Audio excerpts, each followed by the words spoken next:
আসসালামু আলাইকুম। কেমন আছেন সবাই? আমাদের দেশে কিছু কিছু সাংবাদিক আছে, তেলমারা সাংবাদিক। বিগত সরকার আমলে এমন এক সাংবাদিক এরকম একটা প্রশ্ন করে যেই কারণে সেই ইস্যুতে সাবেক প্রধানমন্ত্রীর দেশ থেকে পালিয়ে যাওয়া লাগে। আবার সেই রকম আবার বর্তমানেও কিছু কিছু সাংবাদিক দেখা যাচ্ছে তারা এরকমভাবে ঢালাওভাবে যে কিছু নিউজ করে, তারা হলো তেলবাজ। যে সরকার থাকে তার তেলবাজি করে। আহ, বিশেষ করে ধন্যবাদ ডোনাল্ড ট্রাম্পকে, যে আমাদের বাংলাদেশের জন্য 90 দিনের শুল্ক মওকুফ করছে।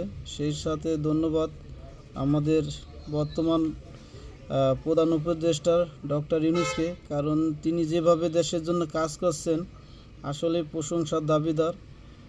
কারণ সারা পৃথিবীতে আমাদের দেশকে পরিচিত করার জন্য বা বিশ্ব বিনিয়োগের ক্ষেত্রে সমুদ্র দেশে পরিচয় করার জন্য ডক্টর ইউনূস অনেক কাজ করতেছে। আর কিছু কিছু নিউজে দেখলাম যে বাংলাদেশের অনেক পত্রিকায় ঢালাওভাবে আসছে যে ডক্টর ইউনূসের অনুরোধের কারণে শুল্ক মওকুফ করলো ডোনাল্ড ট্রাম্প। ডোনাল্ড ট্রাম্প খালি আমাদের বাংলাদেশের জন্য শুল্ক মওকুফ করে নাই, ডোনাল্ড ট্রাম্প পৃথিবীর সব দেশেরই শুল্ক মওকুফ করছে 90 দিনের জন্য। খালি একমাত্র চীনেরই শুল্ক মওকুফ করে নাই। কারণ ডোনাল্ড ট্রাম্প বলছে যে বিশ্ব বাণিজ্যের চীন যেই অবমাননা করছে সেই জন্য চীনের উপরে শুল্ক আরোপ করছে 125%।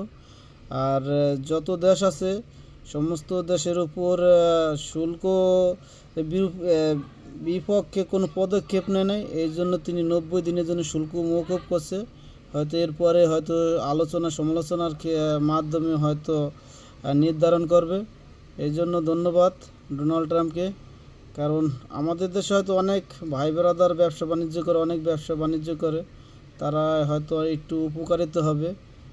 কারণ আমাদের ডক্টর ইউনূসের সারা পৃথিবীতে একটা মূল্যায়ন আছে, হয়তো হয়তো তার অনুরোধ রাখছে, কিন্তু এরকমভাবে ঢালাওভাবে প্রকাশ করছে যে না, ইউনূসের কথায় হয়তো শুল্ক মওকুফ করছে। কারণ আমেরিকা সাধারণ একটা দেশ না যে ইউনূসের কথায় উঠবে বসবে। তাই দেশি সাংবাদিক ভাইদেরকে বলবো যে ভাই, আপনারা সত্যটা নিউজ প্রকাশ করেন। আর ওই যে একটা কথা আছে না যে জ্বরে বক মরে ফকিরে কেরামতি পারে, আর সেই রকমভাবে হলো আমাদের দেশের সাংবাদিকরা প্রকাশ করতেছে যে না, ইউনূসের কথায় শুল্ক মওকুফ করছে। তাই ডোনাল্ড ট্রাম্পকে ধন্যবাদ।